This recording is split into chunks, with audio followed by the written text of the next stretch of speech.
Hey guys, tonight we're diving into something a little apocalyptic. Imagine you're just going about your day, maybe scrolling your phone, eating chips in bed, or yelling at your cat for knocking over yet another glass of water, when suddenly the world outside flashes white.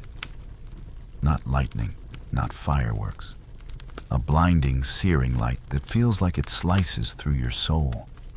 You blink and, well, blinking won't matter anymore, because you probably won't survive this. So before you get comfortable, take a moment to like the video and subscribe, but only if you genuinely enjoy what I do here. Drop a comment with your location and local time. It's always amazing seeing where you're listening from. Now dim the lights, maybe turn on a fan for that soft background hum, and let's ease into tonight's journey together. You're standing in your kitchen when it happens. A distant boom rumbles the air like a bass drop in a club you didn't want to be in. But it's not sound you feel, it's pressure. A flash brighter than the sun erupts from beyond the hills, and everything goes still for a breathless instant. Then comes the shock wave. Your windows shatter inward like sugar glass on a movie set. Except this isn't a movie. It's a nuclear detonation, and it just turned your city into a silhouette painting in under 2 seconds. That light, that's a thermal pulse traveling at light speed.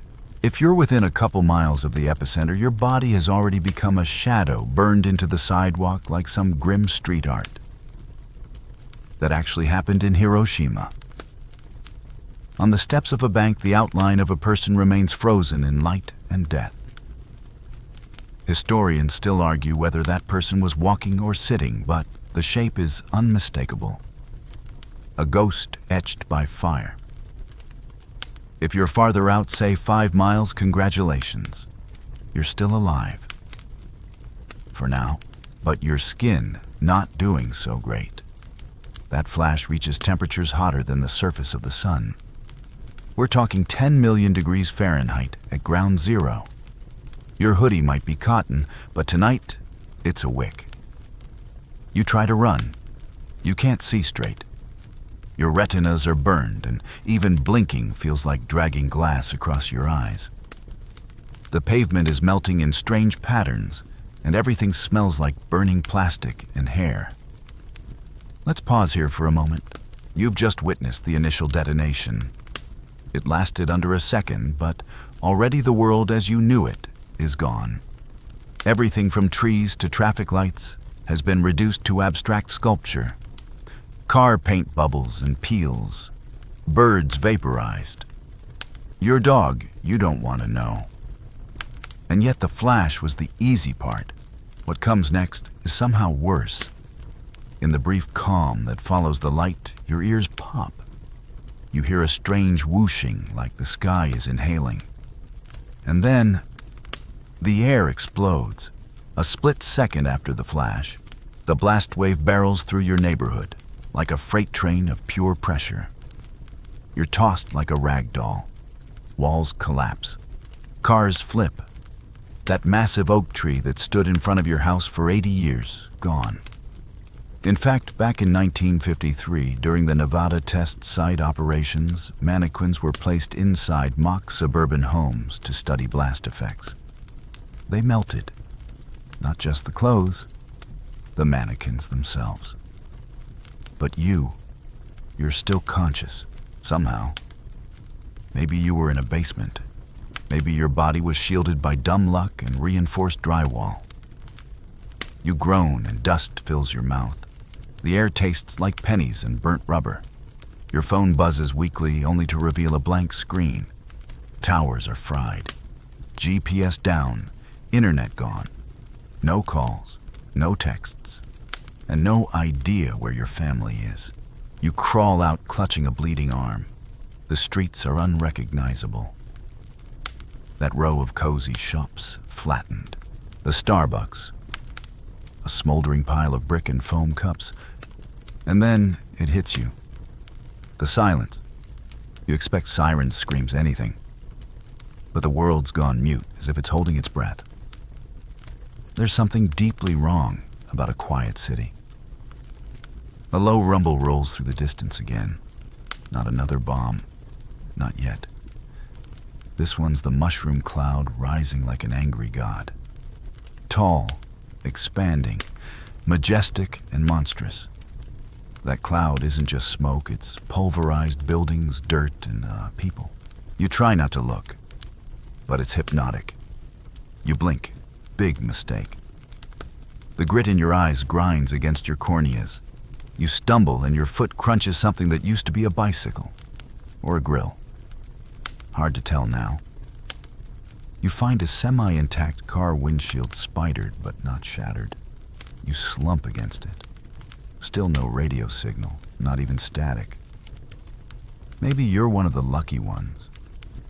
But remember in Hiroshima, people as far as 2 miles out survived the initial blast, only to suffer later. Burns, infections, and the thing no one really understands yet, radiation. We'll get there soon enough. For now, you sit. Ash begins to fall like snow, a twisted parody of winter. The particles dance slowly in the air, catching the fading light like fireflies. It would be beautiful if it wasn't deadly. A bizarre fact in 1962, during the Starfish Prime high-altitude nuclear test, the detonation caused auroras visible thousands of miles away and knocked out streetlights in Hawaii. The point nukes don't just mess up the blast zone, they ripple across the planet like a stone in a very fragile pond. You pull your hoodie over your head, shielding your face from the settling ash. Your throat scratches. The inside of your nose is dry and bleeding. You hear distant coughing. Someone else survived. Maybe. But they're too far to help and too close to risk. You don't know if they're sick or just more desperate than you are. You start to walk slowly, limping disoriented. The horizon glows. Not sunlight. Fire. Entire city blocks are burning. And in this world of silence, ash, and unnatural light, you realize something chilling. This was just the beginning. You shuffle through the wreckage, trying not to think about what your shoes are crunching over. The heat hasn't passed, it lingers suffocating the streets like a fevered ghost. You instinctively glance upward, though your eyes beg you not to. The mushroom cloud still blooms in slow motion, its stalk rising higher, curling with monstrous grace. You've seen the images before in textbooks, documentaries, maybe even video games, but none of them captured this. The color of it, the weight of it, the terrifying elegance. The temperature is wrong. It's not just hot, it's hostile. There's no breeze, just thick, still air that tastes scorched. Your clothes cling to you damp with sweat and soot. Your skin feels tight and raw, like it's been microwaved in sections. And it has. That's not just sunburn. It's thermal radiation burn cooked from the outside in. Remember that the fireball created by a nuclear blast can reach temperatures of up to 180 million degrees Fahrenheit in its core. That's several times hotter than the center of the sun. The ground concrete and metal flash into flame. Glass fuses into odd, misshapen lumps. Even the sand, if you're unlucky enough to be near any, can melt into a weird, greenish, bubbly stone. This actually happened in the first ever nuclear test in 1945, the Trinity test in New Mexico. The explosion created a new type of glassy material, trinitite. And no, it doesn't make good jewelry. Back to you. You're not made of sand, but flesh doesn't fare much better. That heat pulse was brief, just a second or two, but it delivered enough energy to ignite anything remotely flammable, like your hoodie, your hair, your skin. If you didn't have shelter when the light hit, you might be blistered beyond recognition. You think you're okay, but your fingertips look shiny. You flex them.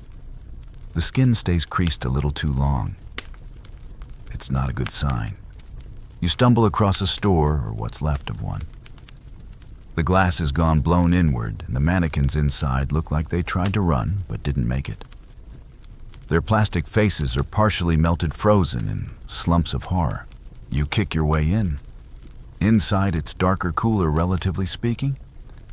The overhead lights are out, obviously, and the sprinkler system didn't even try. You rummage behind the counter past a register that's still smoking and grab a bottle of water. Warm. But it's something. You drink it too fast and feel your stomach protest. The nausea creeps in like a slow wave. Your throat burns and your lips crack with every breath. But your brain is on autopilot now. One goal: survive, and yet you still don't understand what just happened. There was no warning, no siren, no news flash. Just boom. You fumble in your pocket for your phone again, even though you already know. No bars. The screen flickers dimly, then dies. You think back, was there any sign this was coming? Probably. You just didn't want to believe it. Tensions had been rising. A conflict overseas. Political threats, posturing, experts saying things like escalation unlikely, while everyone else doom-scrolled past headlines and conspiracy theories. Historians still argue whether the Cold War was ever truly cold, but if today proves anything, it's that all it takes is one push, one coded signal, one key turned. You step back outside and instantly regret it. The heat hits you again, like opening an oven set to unforgivable. Every breath feels like it's trying to cook your lungs from the inside. You pull the hoodie over your face again, even though it itches and sticks. It's the only barrier you've got. Down the street, a fire hydrant hisses steam. The road has buckled like a rug, kicked by an angry giant. Buildings lean like drunks, mid-collapse, their steel beams exposed like broken ribs. Your brain is working in fragments now. It's not just the heat. It's the trauma, the sensory overload. The ringing in your ears hasn't stopped. A dull, high-pitched whine like your skull's trying to whistle through your teeth. And yet you keep walking. What else are you going to do? Sit down and wait. You pass a crushed SUV. Its doors flared open like wings. Inside, the leather seats are still smoldering. No one's in it, thank God. Or maybe they were, and they're just not recognizable. You feel yourself dissociating, floating, like none of this is real. Maybe you're dreaming. Maybe you'll wake up soon, late for work or school or brunch with your weirdo cousin who always brings pickled onions. But no, the burns on your neck say otherwise. You turn a corner and something shifts. There's a patch of green, a tree charred but standing, somehow spared. You walk toward it like a pilgrim stumbling toward a shrine. Then you see her, a woman mid-30s, maybe, crouched beneath a tree with a child in her lap. She looks up as you approach. Her face is blistered, one eye swollen shut. She doesn't speak, just holds the child tighter. You freeze. Say nothing. There's nothing to say. You nod. She nods. That's all. You keep moving. It's strange what survives. What endures? A few pigeons hobble across a ledge. A bicycle, somehow upright, spins its wheel in lazy circles. You hear a car alarm glitching, wailing like a dying robot. And then, somewhere deep inside your skull, a thought finally emerges from the fog. This wasn't just a bomb. This was the bomb. The kind designed to end things. And what's worse, that was one. There could be more. Somewhere out there, other cities might be seeing their own light shows. Or maybe it's over already. Maybe the world is broken now, and you, singed and staggering, are among the first people to step into the ruins. You keep moving, though. Every joint in your body is screaming. The shockwave did a number on you. Your shoulder feels dislocated, or maybe it's just bruised and miserable. Your ribs creak when you breathe, and there's a deep ache in your left side that makes you worry something inside might be bleeding. Internal injuries are hard to guess. And out here, you don't get second opinions. You get one opinion, and it's usually final. The blast wave didn't just knock you down, it rewrote the shape of everything you recognize. Skyscrapers folded like origami. Power lines twisted like spaghetti and humming with some last defiant flickers of energy. Every building you pass is either flattened or cracked wide open, bleeding insulation and drywall like it's some wounded mechanical beast. There are shoes in the street, just shoes. No feet, which is both reassuring and disturbing in equal measure. You think about how quickly it all happened. Less than 10 seconds from flash to flattening. That's the part people never get. The speed. A nuclear detonation doesn't politely introduce itself. It arrives like a cosmic slap, blinding burning, and then blowing you halfway across your neighbor's yard. The blast wave travels faster than sound. So by the time you hear the explosion, it's already too late. You've already been hit. Your windows have already become shrapnel. Your eardrum's already considering early retirement. And your living room, a confetti pile of drywall bookshelves and one very confused goldfish.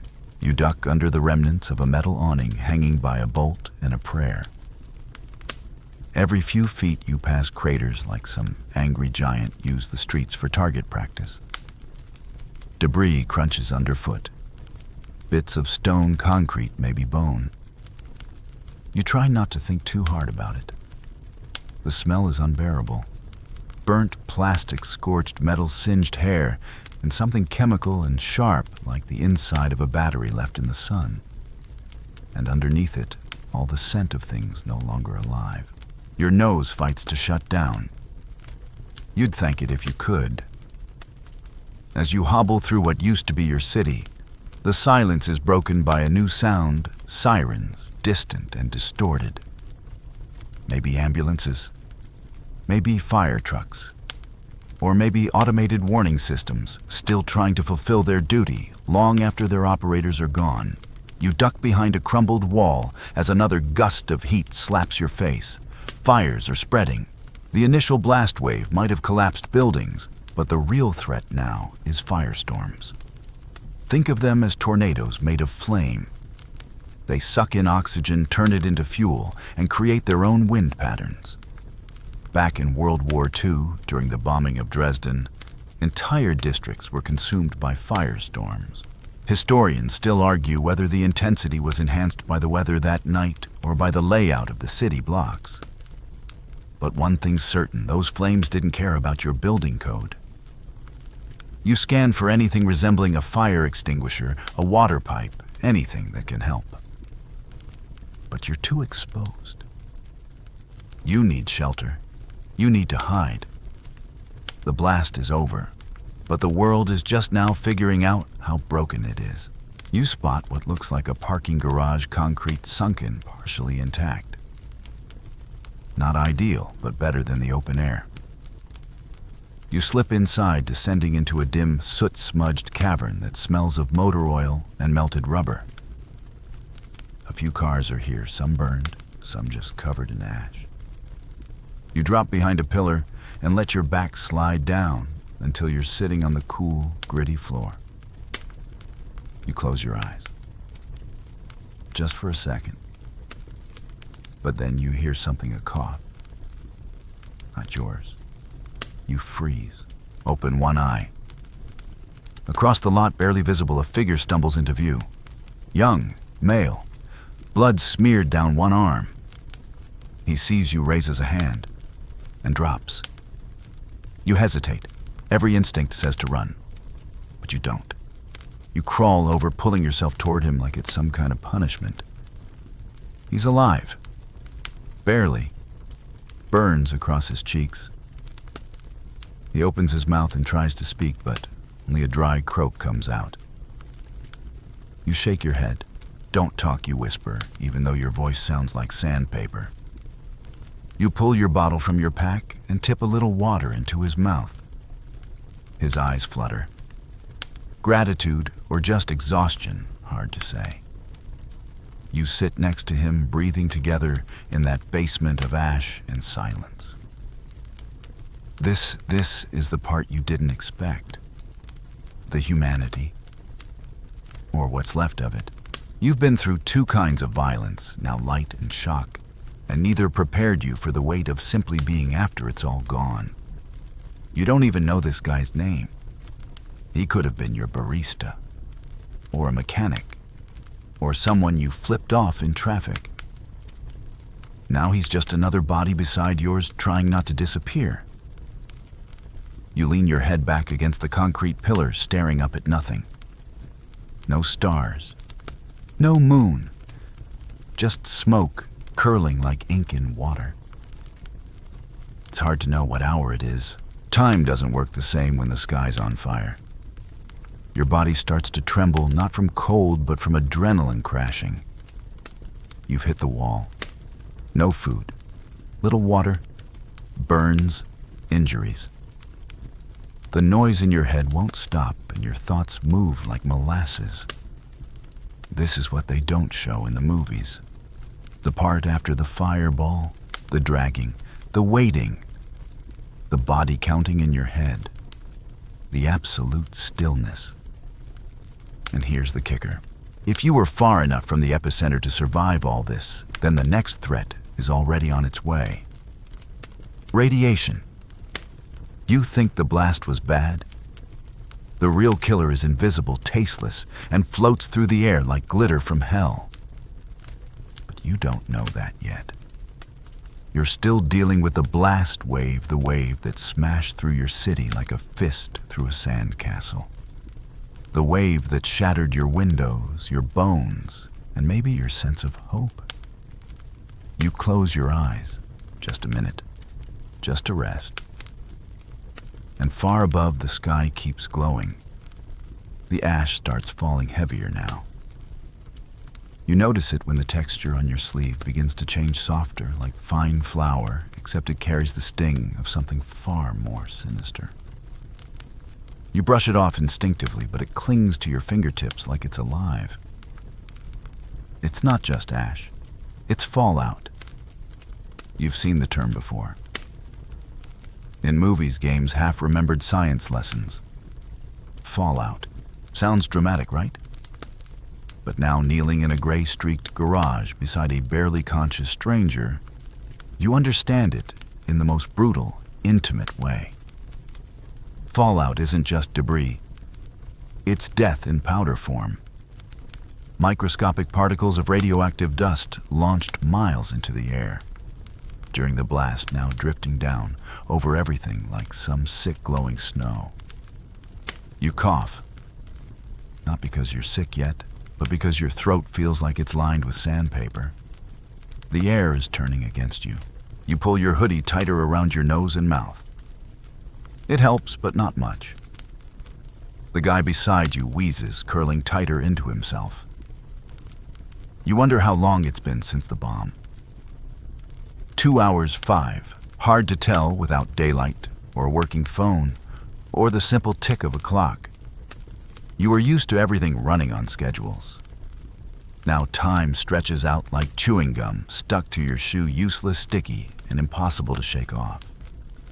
You stand up slowly. Every part of your body protests. Your muscles ache like you ran a marathon while being punched in the kidneys the entire way. But if you stay still, the fallout will bury you. Literally. You need to move. Find shelter. Not just a hiding spot. A real one. Underground, airtight. Somewhere that hasn't been seasoned with glowing dirt. The kid groans. You glance down at him. He's still breathing, and now he's your responsibility. Congratulations. You're a team. No one gets through this alone. You lift him gently, draping one of his arms around your shoulders.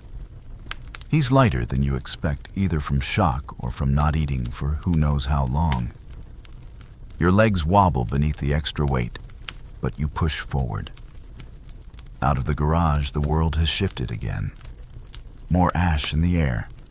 The fires have retreated to the distance, but the sky glows a deep orange-gray, less like a sunset and more like the inside of a dying furnace.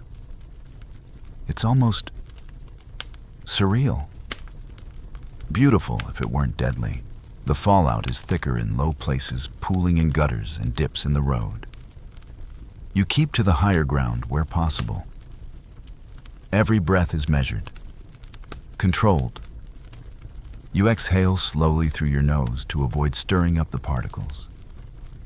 You walk like a ghost through a graveyard, slow and deliberate. Here's the thing they never tell you in disaster drills: fallout isn't evenly spread. It depends on the wind, the bomb's height, the terrain. There are patterns to this madness, and you are not in control of any of them. In 1954, during the infamous Castle Bravo test, the U.S. detonated a bomb so powerful it created unexpected fallout that drifted over 100 miles, contaminating nearby islands. The wind shifted just slightly, and entire populations paid the price. Historians still argue whether the test was miscalculated or just catastrophically underestimated. Either way, the result was the same invisible death settling on the innocent. You pass a small park. Swings creak in the windless air, pushed by some last phantom of energy. A merry-go-round spins slowly. No children, just shadows and gray dust. You look away.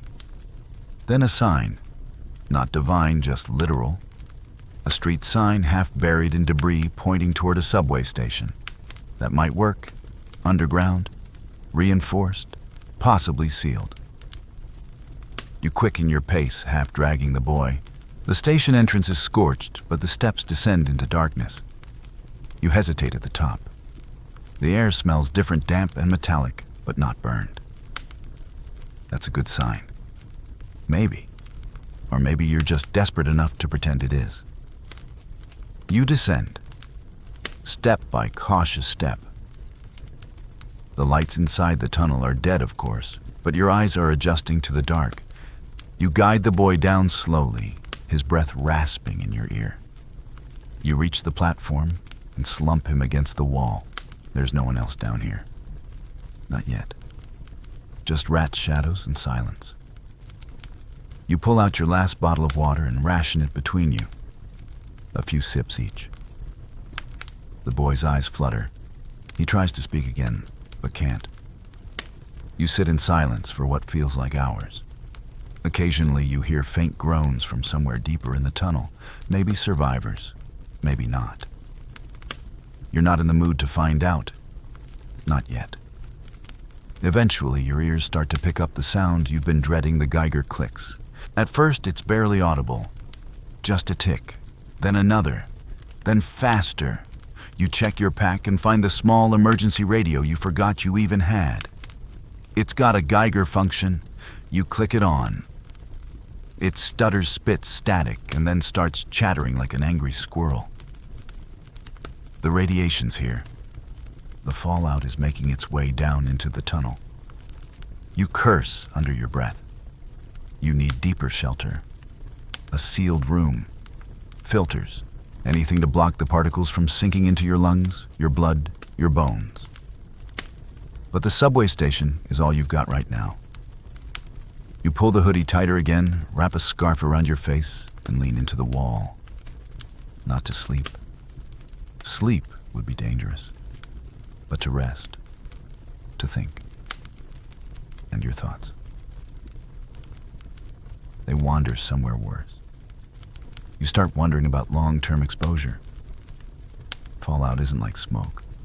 It doesn't go away when the wind changes. It settles. It clings. It glows in the marrow of your bones and laughs at the word recovery.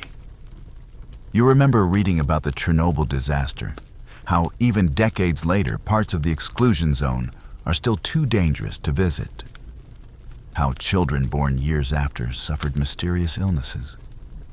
How the soil, the trees, even the wildlife were changed, mutated, scarred. And that was just a reactor. A single power plant, not a bomb. This was built to destroy. And the ash falling from the sky isn't just dirt. It's a slow, steady poison, one that you can't see or smell. Only count click by click until the meter stops. Or you do. The boy shivers beside you. You wrap an arm around him. You're not safe. Not even close. But you're alive. For now. You close your eyes again. The ash keeps falling. You wake up with the bitter taste of metal on your tongue. It feels like you've been sucking on a coin. Your throat is raw. Your lips are cracked.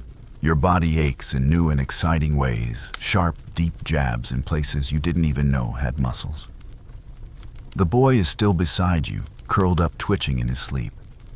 His breathing is shallow, but steady. The Geiger counter in your lap clicks quietly now, but you know better than to feel safe.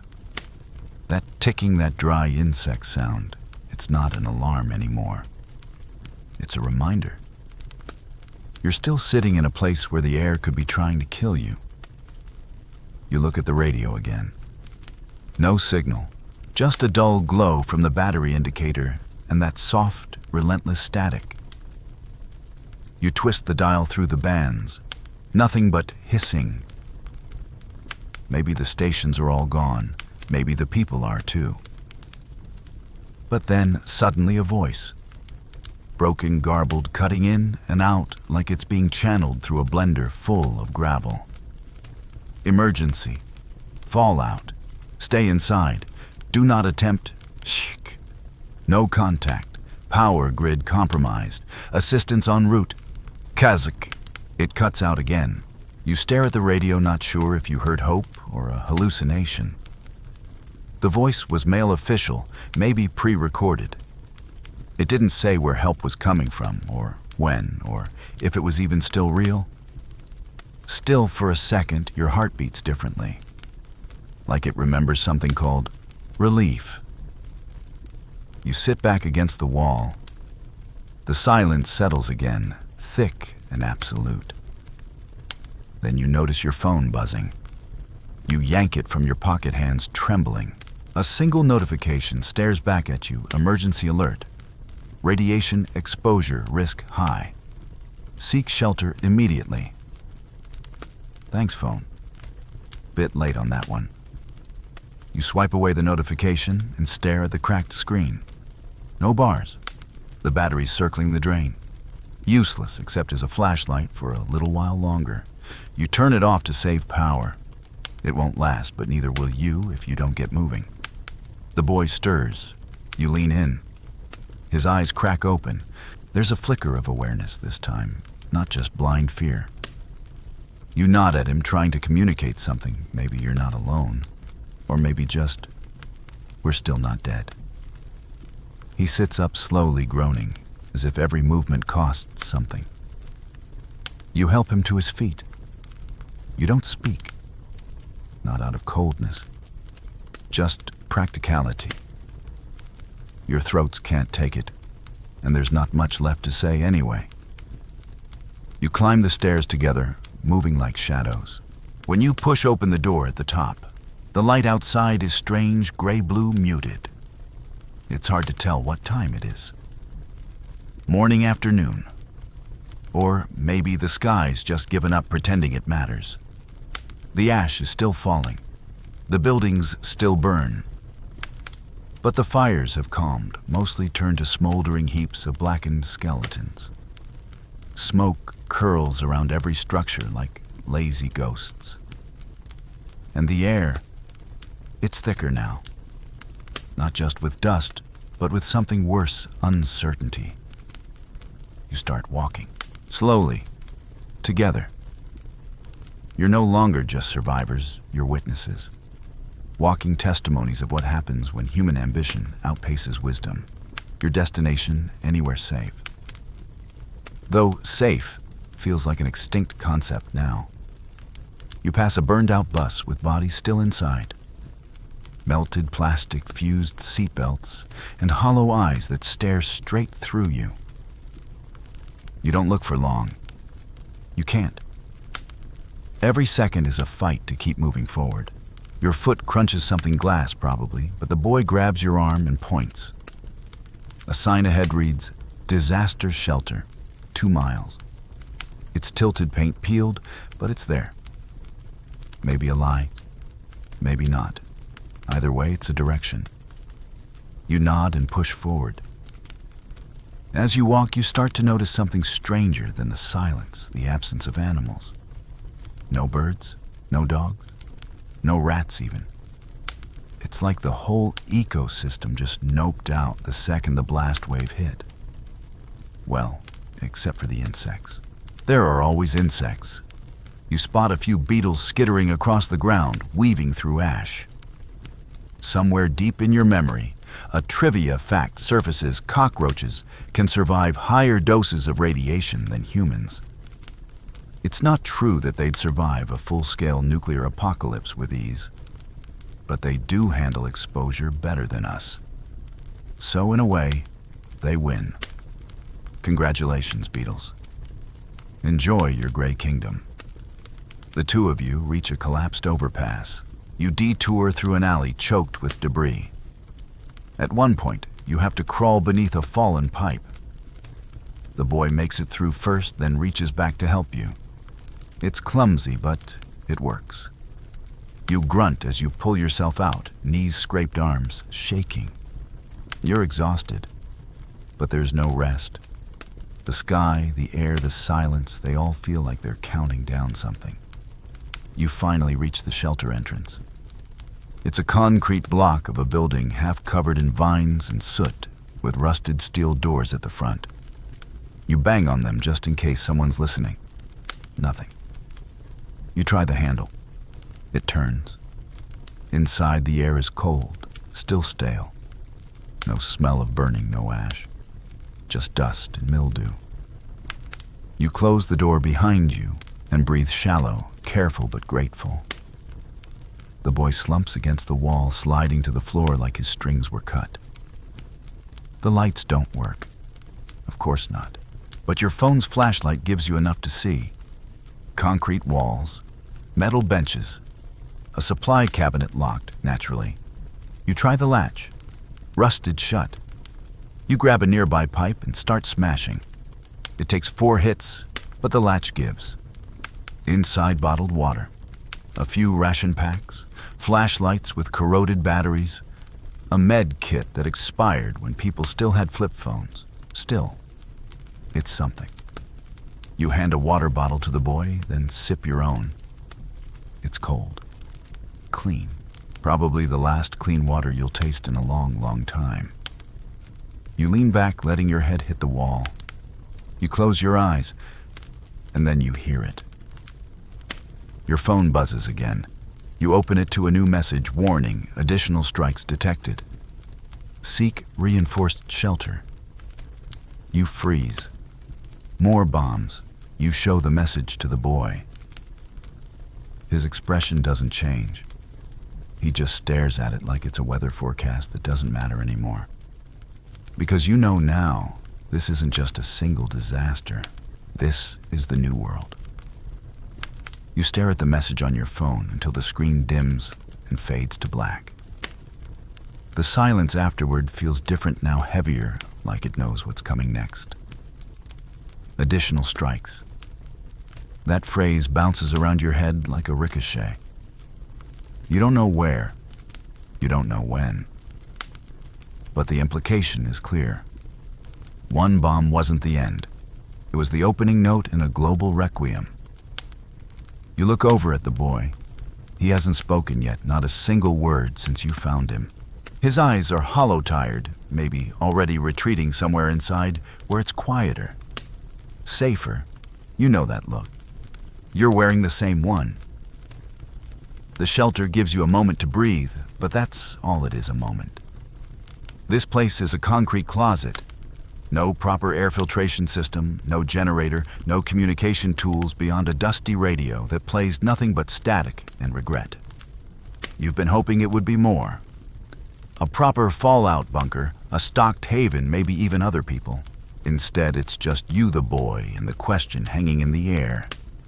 Where do we go now? You take stock of the supplies. 3 bottles of water, 2 ration packs, 1 med kit with half its contents either dried up or expired. A flashlight slightly corroded, but functional. No blankets, no maps, no masks. If you stay, you're safe from the wind and the ash, the radiation temporarily. But if more bombs hit nearby, this place will be your tomb. You make a decision. You'll rest here tonight, just one night. Then you'll move. Keep moving. You don't know where, but there has to be somewhere better than this. Even if it's just another half-collapsed building with a working faucet and fewer memories. You sit on the concrete floor and finally eat one of the ration packs. It's some kind of nut and protein bar, brittle and tasteless. But it fills the hollow in your stomach just enough to quiet the nausea. You offer one to the boy. He takes it, hesitating only slightly, and chews slowly, like the idea of eating feels strange now. Maybe it does. Maybe it always will from now on. You drink a little water. Just a sip. Can't waste it. And as the room settles into that familiar low buzz of nothingness, your thoughts drift to the stories you've heard. The people who built their own bunkers. The preppers who stockpiled beans, ammo, and water filters. The YouTube channels showing you how to build a nuclear shelter out of a shipping container and some elbow grease. You always thought those people were kind of nuts. And maybe they were. But now you kind of wish you'd paid more attention. Or maybe just befriended a paranoid guy with a backhoe. You wonder what those bunkers are like now. Some might be fully stocked. Some might be filled with terrified families glued to radios. And some maybe are filled with silence, people who didn't make it in time. Or made it and then realized too late they forgot something critical, like air filters, or medical supplies, or not locking themselves inside with someone they don't trust. The boy curls up on his side using his arm as a pillow. You drape your jacket over him. It's not much, but it's something. You can't remember the last time you saw something soft. A blanket, a couch, a bed. The world outside is all jagged edges now. Steel and glass and fire and ash. You stare at the ceiling cracked and webbed with age. Somewhere above you, the sky's probably still raining poison. You think back to history class, to Cold War drills, the old duck and cover routine. Hiding under school desks like that would somehow protect you from a fireball that melts cars. You remember hearing about the Cuban Missile Crisis, how close the world came, how a single decision from a single man, Vasily Arkhipov, prevented a Soviet submarine from launching a nuclear torpedo. Historians still argue how close that moment came to triggering full-scale war. But one thing's clear back then, we almost did this. Today, someone finally went through with it. You eventually fall into a light broken sleep. Not rest, just unconsciousness. The kind of sleep that doesn't refresh you, just shuts you down until the next round of dread. When you wake up, it's to the sound of footsteps. Not yours. You sit up instantly, heart pounding. The boy is awake too, eyes wide. The footsteps are cautious, slow, echoing down the concrete hallway, like the start of a horror movie. You grab the pipe you use to open the supply cabinet. Your hands shake. The air is thick. Still no sound from the radio. Just the faint sound of approaching boots. Then a voice. Hello. A woman's voice. Quiet, strained. Anyone in here? You wait.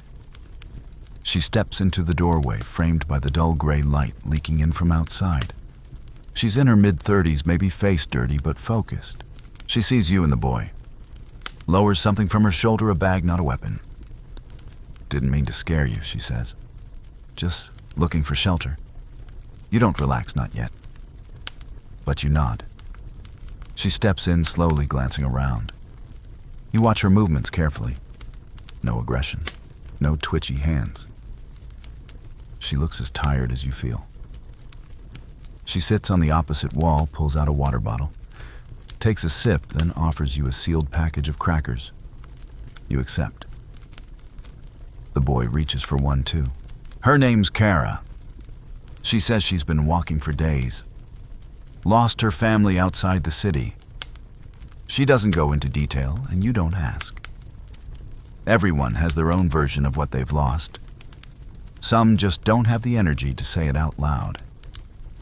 You talk in brief sentences, mostly to confirm you're not threats to each other.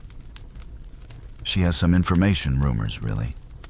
A radio station broadcasting from a place called Junction Point, somewhere northwest. She says there are other survivors, maybe even an organized camp. She's heading that way. You feel something shift inside you. Not quite hope.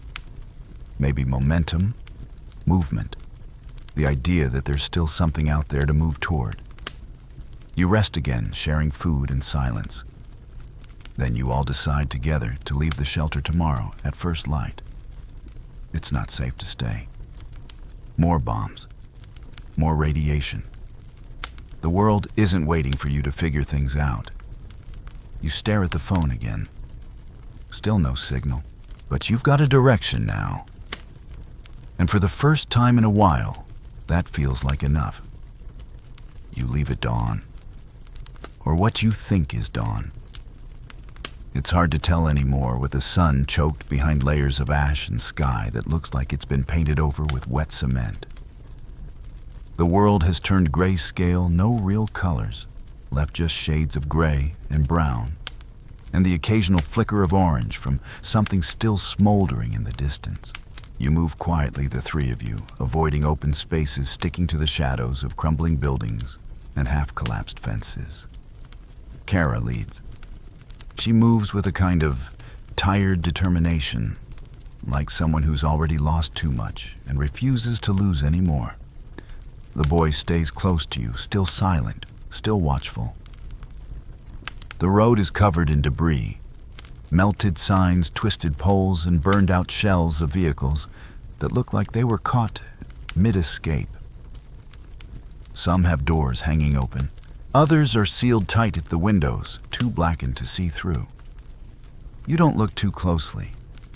You've learned by now, if you peer inside, you won't like what looks back. The Geiger counter crackles steadily in your bag, the ticks faster than you'd like, but still below panic levels. You pass through neighborhoods that were probably quiet, even before this. Now they feel like tombs.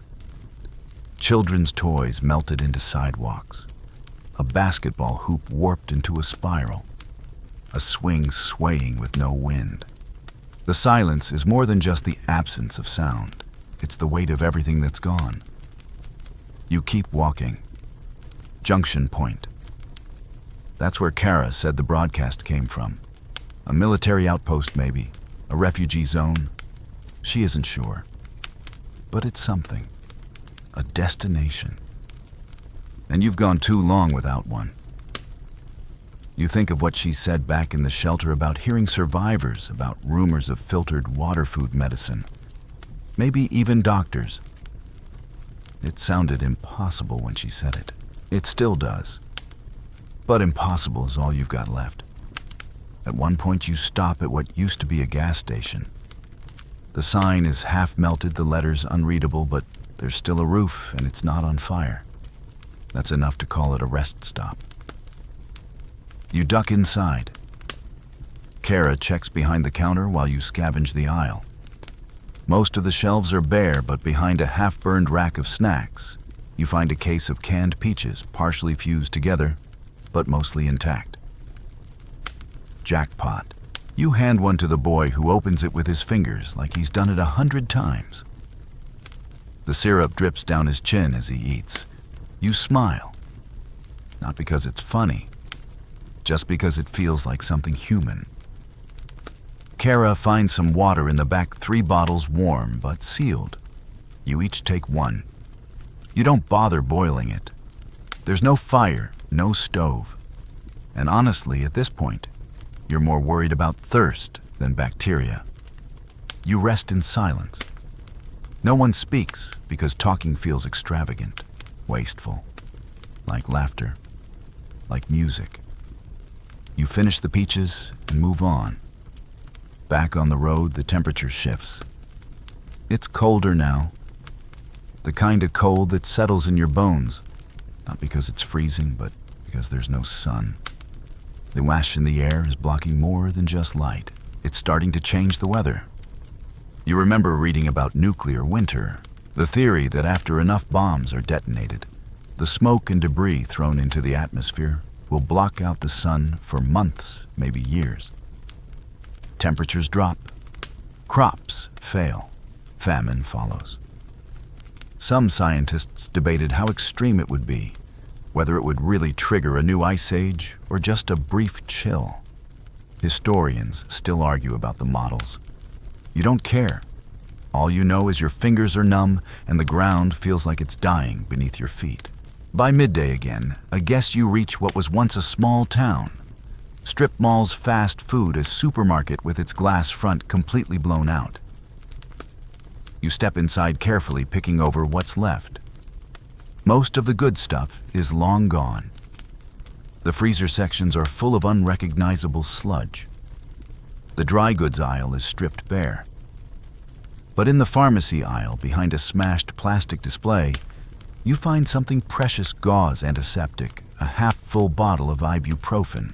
Kara pockets a bottle of multivitamins with a faint smile. For the gourmet, she mutters. It's the first joke you've heard in days. You move on. Just outside the town, you spot something strange. A billboard still standing untouched. It's an old advertisement for a tropical cruise. Blue water, palm trees, smiling people holding drinks. It's so absurdly bright, so aggressively cheerful that it almost knocks the wind out of you. The boy stares at it, his head tilted. You realize he might not even remember what a beach looks like. He's too young. His memories of the world before might already be fading. You walk past it in silence. A few hours later, you find shelter in what was once a high school. The gymnasium roof has caved in, but the classrooms are mostly intact. You settle in one of them, barricading the door with a desk. You ration what little food you have, left splitting another can of fruit 3 ways. The boy curls up in a nest of old backpacks. Kara watches the hallway, her knife in her lap. You sit by the window looking out at the horizon. The clouds are darker now. Thicker. There's no sunset. Just a slow fade from gray to darker gray. You wonder if you'll ever see the stars again. You remember lying under them once before all this, counting constellations and feeling like the universe was endless and peaceful and full of possibility. Now it feels like it's looking away. You try the radio again. Static. Then a flicker, a voice. Evacuation point. Repeat: junction point operational, limited capacity. Priority to injured and children. The signal's weak, but it's there. Real. You and Kara exchange a look. Not joy, not relief, but resolve. You've got a destination, and you'll reach it. Even if it's the last thing you do. The next morning, you wake to silence again. But now it's a different kind of silence. Thicker. Heavier. The kind of silence that makes your ears ring just to fill the space. You sit up slowly, every joint stiff, your body now, officially declaring war on your spine for making it sleep on a tile floor. Kara's already up, peering through a crack in the boarded window. The boy is still asleep, curled under a pile of jackets that smell like mildew and old gym socks. But at least he looks peaceful. You drink the last of your water and stretch, if you can even call it that, more like a painful shrug of defeat. Kara looks over at you. We leave in 10. No one questions it. There's nowhere to stay, only places to pass through. Junction Point still echoes in your mind, that garbled voice, like a thread you can follow through the smoke. You gather your things, what little there is, and the three of you step back into the gray. The cold bites harder now. The wind has returned, but it's not fresh or clean. It brings a sting to your cheeks and carries the smell of chemical dust and dead vegetation. Trees that once stood tall are now blackened skeletal things. Some have fallen, others remain like warning signs. The world feels like it's frozen mid-collapse. You walk for hours, navigating cracked highways and abandoned towns. The boy walks in the middle, a small figure between two ghosts. Kara doesn't speak much, but when she does, it's to point out landmarks or dangers, exposed power lines, unstable overpasses, buildings still smoldering from fires that refuse to die out. The Geiger counter is always ticking. Slower now, but persistent. A reminder that radiation isn't loud or obvious. It's patient. It waits. Sometimes you pass places where it ticks faster, then you hold your breath, quicken your pace, and move on before you can count how many times it clicked in a second. You find a vending machine on the side of a gas station. It's cracked open, but one can of something is wedged in the bottom corner. Kara hits it once hard with the butt of her knife, and it clatters free. It's off-brand soda, probably warm, probably radioactive, but it's liquid. You split it 3 ways, without comment. At this point, taste isn't part of the decision-making process. Later, as you walk through a hollowed-out suburban neighborhood, you see something that makes all 3 of you stop. A man, alone, standing in the middle of a driveway. His clothes are tattered. He's holding a golf club like a weapon. He doesn't speak, doesn't move, just watches you. Kara raises a hand but doesn't approach. You don't either. The boy hides slightly behind you. The man tilts his head, expression unreadable, and then, without a word, turns and walks into the wreckage of a house missing its roof. You keep going. No one says anything for a while. You all know the truth. Some people out here are survivors. Others are just waiting to unravel. That's the thing about disasters. Some break the world, but some break the people in it. Not always loudly, sometimes quietly, sometimes without warning. You think about that golf club. It probably wasn't his first weapon. It probably won't be his last. The wind picks up as you reach a ridge overlooking what used to be a commercial district. The buildings below are crumpled like paper. Fires still burn in isolated pockets, lazy smoke drifting toward the sky. Somewhere in the distance, a dog barks once, then nothing. The sound seems out of place now, too alive. You descend carefully, picking a path through a wreckage of glass and twisted metal. Somewhere near what used to be a pharmacy, you spot a rusted wheelchair tipped on its side. Nearby a wall is spray-painted with a crude message, "They never came." You don't know who wrote it or who they were waiting for. Rescue military god. Doesn't matter now. The street is empty. Kara finds an intact door on a hardware store. Inside, the air is stale, but it's warmer, and that's enough to justify a brief stop. You break open a few drawers behind the counter and find a handful of things worth taking: batteries, duct tape, a roll of trash bags. Kara pockets a rusted multi-tool. The boy finds a small flashlight and tests it. It flickers once, then steadies. He smiles. Just a little. And it hits you how rare that expression is now. You press forward as the day fades.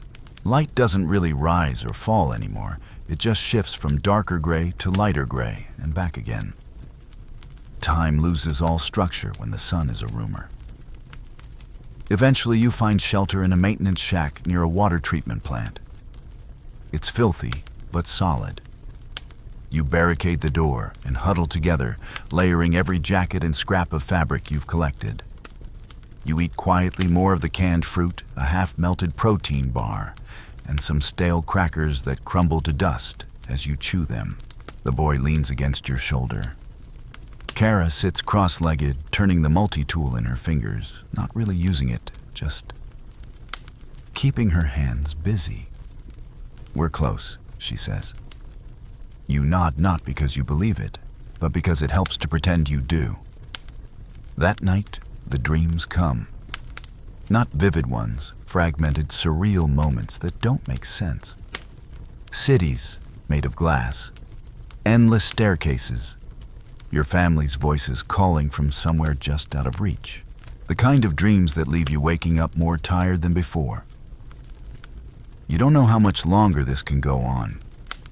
You're running out of food, out of water, out of hope if you're honest. But you keep going. Because what else is there in the morning as you pack up again? Kara pauses at the door. She looks back at the shack, then at the boy, then at you. "We're not the same people we were," she says quietly, before the light. You want to respond, but your throat closes around the words, so you just nod. You understand. You've all been burned, just not always on the outside. You walk into the coldest morning yet, though it's hard to call it morning when there's no sun. The sky above is a dull, suffocating gray, like a lid pressed over the world. Ash falls steadily now, lighter than snow, but 10 times deadlier, coating the ground in a soft layer of poison that crunches beneath your boots like fine sand. The air smells metallic, sterile, and wrong. It's not just cold, it's lifeless. You wrap a scarf tighter around your face, not to keep warm, but to filter the filth floating in the wind. Every breath you take feels like a gamble. The boy coughs once then again. Kara looks back at him frowning, but doesn't say anything. There's nothing to say. Everyone's lungs are ticking time bombs now, and there's no reset button. The three of you make your way through a frozen field that used to be farmland. The soil is cracked brittle, dotted with the blackened husks of corn stalks and the skeletal remains of irrigation pipes. You can't imagine anything growing here again. Maybe ever. A single crow circles overhead, calling out once, then vanishing into the fog. Even the birds don't seem real anymore. You remember learning about nuclear winter, how temperatures could drop across the planet, not from ice, but from absence. No sun, no warmth, no light. Volcanic eruptions have caused many ice ages in the past, but a full-scale nuclear exchange that would take it to another level. Some scientists called it a myth. Others said it was inevitable. Historians still argue whether the threat was exaggerated to prevent global war or if the predictions were merely ahead of their time. You pass a rusted sign half buried in dirt, "Welcome to Elmsbrook County, a beautiful place to grow." Someone has spray painted over the word grow with the word die. It's bleak, but it's honest. As you continue walking, you notice how your body is reacting to the cold differently now. Your fingers are stiff, even inside your gloves. Your legs feel heavy. Your breath comes in shorter bursts. It's not hypothermia. Not yet. But it's the kind of chill that goes deeper than the skin. It settles into your thoughts. You stop noticing time. Stop counting steps. You just keep putting one foot in front of the other, because stopping means ending. Around midday, you stumble onto a deserted neighborhood, a cul-de-sac with houses in various states of collapse. The snow here is thicker. No footsteps, no movement. Kara motions to one of the intact garages. You pry open the side door and step inside. It's dusty but sheltered, An old sedan sits in the middle, buried under years of grime and shattered glass. You all sit down around it and ration out what's left of your food. A half-eaten pack of crackers, some dried fruit, a single bottle of water still 3/4 full. You drink in turns. The boy says nothing but looks at you every time he hands the bottle back, like he's checking to make sure you're still real. Kara finally breaks the silence. "We're close," she says. "Maybe a day, maybe less." You nod. Again, not because you know it's true, but because it keeps everyone moving. Outside, the wind howls softly, pushing more ash into the corners of the street. It dances in spirals like it's pretending to be snow. You wonder how long it will take for everything to be buried. Later, you check one of the nearby houses. The front door is cracked open. You enter slowly, careful of broken glass and warped floorboards. The inside is eerie, untouched, like the people who lived here simply vanished mid-step. A pair of shoes by the door, a TV covered in a layer of dust, a family photo still clinging to the wall, slightly crooked, but otherwise fine. You take a flashlight from your pack and scan the room. In the kitchen, you find something unexpected, a box of canned goods sealed under the sink. The labels are faded, but still legible. Beans, carrots, mixed fruit. You call Kara over. She helps you carry them back. It's not much, but it's a victory. The boy even smiles for a second. Just a flicker. But it counts. You eat in silence. You can't afford to overdo it, but even a few spoonfuls of beans feel like a feast. The warmth from the food reaches parts of you that haven't felt alive in days. That night, the cold is worse. You huddle under a pile of old coats you pulled from a closet, shivering anyway. Your teeth chatter no matter how tightly you hold yourself. You dream of green things, of heat, of sunlight on your face. You wake up sweating only to find the air colder than ever and your body confused. The boy is still asleep. Kara is standing at the garage door, staring out through a crack. You join her. The horizon is clearer today, though still smudged with smoke. In the distance, faint and flickering, you see it movement. Lights. Just a few, but definitely artificial. Definitely human. Your breath catches. "That's it," Kara whispers. "Junction point." It's real. Or at least something is. You feel your legs strengthen just from the thought. The boy wakes. You point. He nods, too tired to speak, but his eyes are awake now. Fully. You pack what little you have left. The food, the flashlight, the last water bottle, and you move. As you leave the garage, you pass by the family photo again. You stop. The people are smiling, mother, father. 2 kids all frozen in time. You can't help but wonder where they are now. If they made it. If anyone did. You close the door behind you, not to protect the house, but to honor it. A small ritual in a world without ceremony. The road to Junction Point stretches ahead. Long, broken, and dusted in death. But now at least, it leads somewhere. The road to Junction Point is not a road at all. It's a suggestion. Cracked asphalt gives way to gravel, or then to dirt, then to something in between, a mixture of mud ash and broken glass that shifts beneath your feet, like it's unsure whether it wants to hold you or swallow you. But the lights are still there, barely visible through the haze, 3 of them blinking faintly in the gray, like the eyes of something ancient and waiting. You move faster now, not because your body wants to, but because your brain needs to believe this nightmare has a destination. The boy walks beside you, slower than before, coughing more often. His breaths sound hollow, rattling. You wish you had real medicine, real help. Kara walks a few feet ahead, her face a mask of focus, jaw tight, one hand always resting near the handle of her knife. You haven't seen another person in over a day. Just ruins and silence. But the closer you get to the lights, the more your instincts scream caution.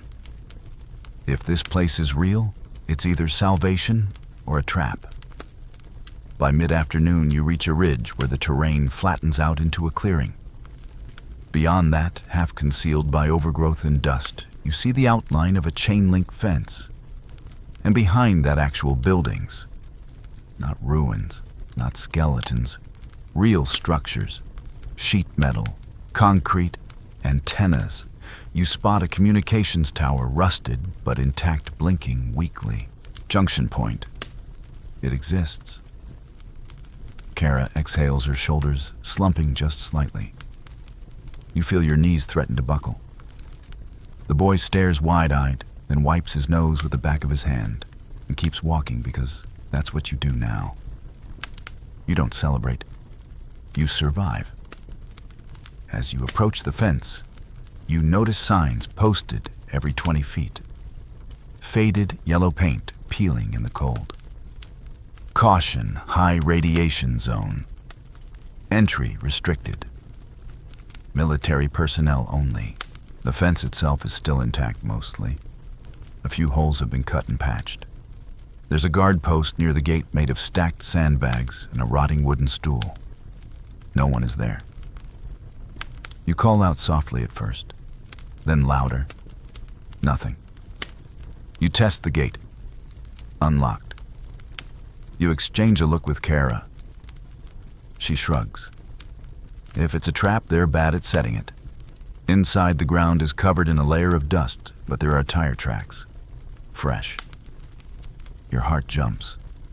Someone was here, maybe still is. You follow the path past the first building, what looks like a storage unit or barracks, toward the main structure. A dome-shaped compound partially underground. Reinforced steel doors, air filtration units lining the roof. This is it. A real bunker. Not a fantasy, not a ruin. Kara knocks on the door with the butt of her flashlight. Once, twice. You wait. Then the sound you almost forgot existed, a speaker crackling to life. A voice filtered and flat. State your status and exposure level. Kara blinks. We have 2 adults, 1 child. Exposure unknown. Minimal contact. Seeking shelter. Silence. Then a click. Then a hiss as the door unseals and slowly swings open. Inside is cold, sterile air. Clean. Filtered. You step in, the sound of your boots echoing against smooth concrete floors. A man in a gray hazmat suit stands, waiting, his face hidden behind a visor. Another figure appears, shorter female, also suited up. The first man gestures. Strip. Clothes in the bin. Decontamination in 30 seconds. You hesitate. The boy clings to your arm. The woman steps forward gently. It's okay. We have to clean you before you come any further. Just follow our instructions. You strip, awkwardly, quickly. The room is freezing. You toss your clothes into the bin, and then the shower begins. Not water. A fine mist that smells like antiseptic and metal. You breathe through your mouth, eyes shut tight. When it ends, towels are handed out, thin jumpsuits given in exchange. You change without thinking.